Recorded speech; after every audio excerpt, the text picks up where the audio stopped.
नमस्कार दोस्तों, सामान्य ज्ञान की एक बेहतरीन पीडीएफ लेकर के फिर से हाजिर है आपका अपना चैनल जिसका नाम है सीधी बात नो बकवास इन एग्जाम।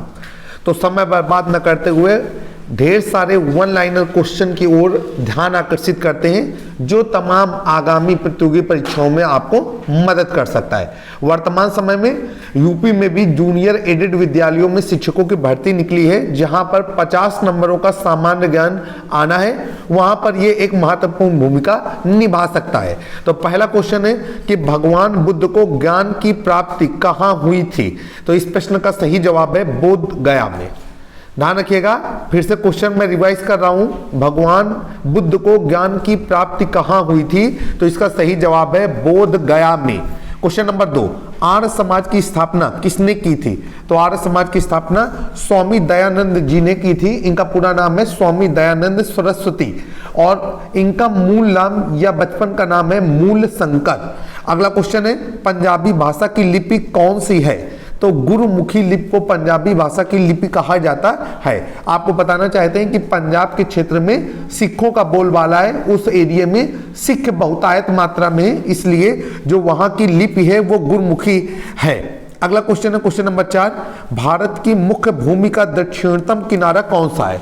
तो भारत की जो मुख्य भूमि है इसका दक्षिणतम किनारा कन्याकुमारी कहलाता है। आगे चलेंगे, या ये भी कह सकते हैं कि कन्याकुमारी में स्थित है। क्वेश्चन नंबर 5, भारत में सबसे पहले सूर्य किस राज्य में निकलता है। तो आपको पता होना चाहिए कि भारत में जितने भी राज्य हैं उनमें से अरुणाचल प्रदेश वो राज्य है जिसमें सबसे पहले सूर्य निकलता है। सूर्य की रोशनी सबसे पहले अरुणाचल प्रदेश पे आती है। अगला क्वेश्चन है क्वेश्चन नंबर 6, इंसुलिन का प्रयोग किस बीमारी के उपचार में होता है। तो आपको बताना चाहते हैं कि शुगर जो बीमारी होती है या जिसे मधुमेह भी कहा जाता है उसमें उसके इलाज में इंसुलिन का इस्तेमाल होता है। हम जिस व्यक्ति को शुगर हो जाता है या मधुमेह हो जाता है उसे इंसुलिन के इंजेक्शन लगवाने पड़ते हैं। क्वेश्चन नंबर 7, बिहू किस राज्य का प्रसिद्ध नृत्य है।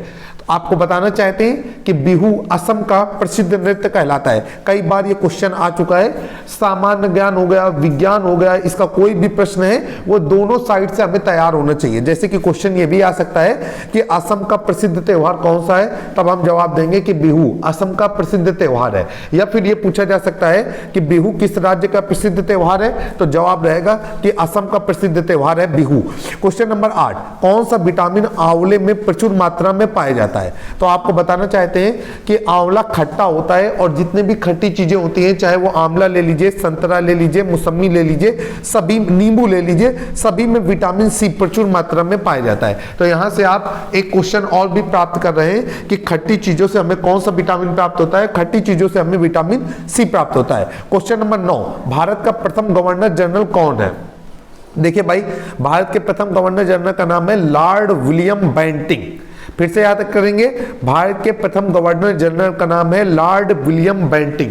अगर आपको अच्छा लग रहा है हमारा पीडीएफ तो प्लीज चैनल को सब्सक्राइब कर लें, बेल आइकन दबाना ना भूलें और लगातार हमारे चैनल पर विजिट करें। हम आपको किसी भी एग्जाम की पूरी तैयारी कराने का दावा नहीं करते हैं, लेकिन हम आपसे ये बताना चाहते हैं कि हम अपने यूट्यूब वीडियो पे उन प्रश्नों को समन्वित करते हैं जो कहीं ना कहीं आपको पहले से तैयार है लेकिन आपके दिमाग की डायरी में किसी जगह पर दब गए, और जब वो प्रश्न आपके सामने आते हैं तो आपके लिए कंफ्यूजन की स्थिति उत्पन्न हो जाती है। क्वेश्चन नंबर 10, कागज का आविष्कार सर्वप्रथम किस देश में हुआ था। तो आपको बताना चाहते हैं कि कागज का आविष्कार सर्वप्रथम चीन में हुआ था। और देखिए, चीन के बारे में मैं साथ में यह भी बताना चाहूंगा कि दुनिया में सर्वाधिक आबादी चीन की है और भारत का नंबर आता है दूसरा। क्वेश्चन नंबर 11, गौतम बुद्ध का बचपन का क्या नाम था। तो गौतम बुद्ध जी के बचपन का नाम था सिद्धार्थ, और जब इनको ज्ञान की प्राप्ति हो गई तो इन्होंने अपने नाम को बदल करके गौतम बुद्ध कर लिया। अगला क्वेश्चन है क्वेश्चन नंबर 12, भारत में सशस्त्र बलों का सर्वोच्च सेनापति कौन होता है। तो आपको पता है कि भारत में सशस्त्र सेनाओं का सर्वोच्च सेनापति जो है वो हमारे देश के प्रथम नागरिक होते हैं, और हमारे देश के प्रथम नागरिक हमारे राष्ट्रपति कहलाते हैं। जैसे कि ये आपसे पूछा जा सकता है कि वर्तमान समय में भारत में सशस्त्र बलों का सर्वोच्च सेनापति कौन है, तो हम बोलेंगे डॉक्टर राम रामनाथ कोविंद, क्योंकि वर्तमान समय में वो हमारे देश के राष्ट्रपति हैं। अगला क्वेश्चन, क्वेश्चन नंबर 13, रतौंधी किस विटामिन की कमी से होता है? तो भाई आपको बताना चाहते हैं कि रतौंधी विटामिन ए की कमी से हो जाता है। आपको ये भी बताना चाहते हैं कि रतौंधी से हमारे शरीर की आंखें प्रभावित होती हैं। जिस व्यक्ति को रतौंधी नामक बीमारी होती है, सूर्यास्त होने के बाद उस व्यक्ति को दिखाई नहीं देता है। अगला क्वेश्चन चलते हैं, क्वेश्चन नंबर 14, पोंगल किस राज्य का त्योहार है? ध्यान रखिएगा, राज्य और उनके त्योहार, उनके नृत्य, ये परीक्षाओं में महत्वपूर्ण भूमिका निभाते हैं। अक्सर देखा गया है कि इस तरीके के प्रश्न बार बार आ रहे हैं। तो पोंगल जो है वो तमिलनाडु का त्योहार है। अगला क्वेश्चन है, क्वेश्चन नंबर 15, गिद्दा और भांगड़ा, गिद्दा और भांगड़ा किस राज्य का लोक नृत्य है? तो ये गिद्दा और भांगड़ा हमारे पंजाब राज्य से संबंधित है। पंजाब राज्य में गिद्दा और भांगड़ा सर्वाधिक मात्रा में किया जाता है, इसलिए इन्हें पंजाब राज्य के साथ जोड़ा जाता है। क्वेश्चन नंबर 16, टेलीविजन का आविष्कार किसने किया था? टेलीविजन का आविष्कार जॉन लोगी बेयर्ड ने किया था। शॉर्टकट में हमने बचपन में पढ़ा होगा JL बेयर्ड। तो JL बेयर्ड नामक व्यक्ति ने टेलीविजन या टीवी का आविष्कार किया था। ये टीवी वो है जिसमें हम सिनेमा देखते हैं, गाने सुनते हैं, समाचार आदि देखते हैं। ये टीवी बीमारी से संबंधित नहीं है। अगला क्वेश्चन है, क्वेश्चन नंबर 17, भारत की पहली महिला शासिका का क्या नाम है? भारत की पहली महिला शासिका का नाम रजिया सुल्तान है। जब हमने आपको महिला दिवस के अवसर पर 2 PDF उपलब्ध कराई थी, वहां पर भी इस बात का जिक्र हुआ था कि पहली महिला सुल्तान कौन रही है भारत की।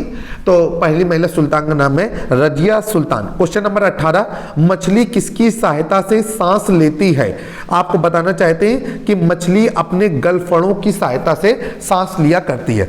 अब नेक्स्ट क्वेश्चन, क्वेश्चन नंबर 19, इंकलाब जिंदाबाद, ये नारा किसने लगाया था? तो आपको पता है कि जिस समय हमारा देश गुलाम था, अंग्रेजों की गुलामी में हम लोग थे या अंग्रेजों का शासन यहाँ पर था, उस समय शहीद आजम भगत सिंह जी ने इंकलाब जिंदाबाद का नारा लगाया था। और इस तरीके के नारे जहां पर भी लगाए जाते थे, वहां पर क्रांति की ज्वाला धधक उठती थी और लोगों के मन में यह आ जाता था कि हमें किसी न किसी तरीके से अंग्रेजों की गुलामी से आजाद होना है। तो बहुत ही अच्छा क्वेश्चन रहेगा कि इंकलाब जिंदाबाद नारा किसने दिया था? ये भगत सिंह ने दिया था। और पिछली PDF में आपको बताया था कि तुम मुझे खून दो, मैं तुम्हें आजादी दूं। ये नारा किसने दिया था? ये नारा नेताजी सुभाष चंद्र बोस जी ने किया था।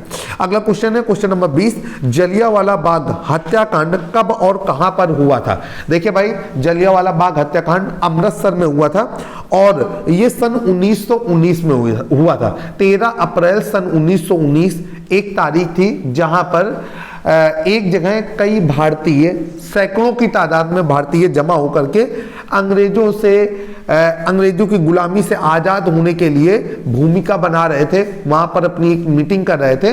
तब वहां पर अंग्रेजों के कमांडर के कहने पर गोलियां चला दी गई थी, जिसमें हजारों लोग शहीद हो गए थे। तो जलियांवाला बाग हत्याकांड 1919 ईस्वी में अमृतसर में हुआ था। आशा है कि आपको हमारा ये PDF पसंद आया होगा। अगर आपको PDF पसंद आ रहा है तो प्लीज हमारे चैनल को सब्सक्राइब कर लें, बेल आइकन दबाना ना भूलें। जल्द ही एक नए वीडियो में फिर से मुलाकात होगी। तब तक के लिए जय हिंद, जय भारत, वंदे मातरम।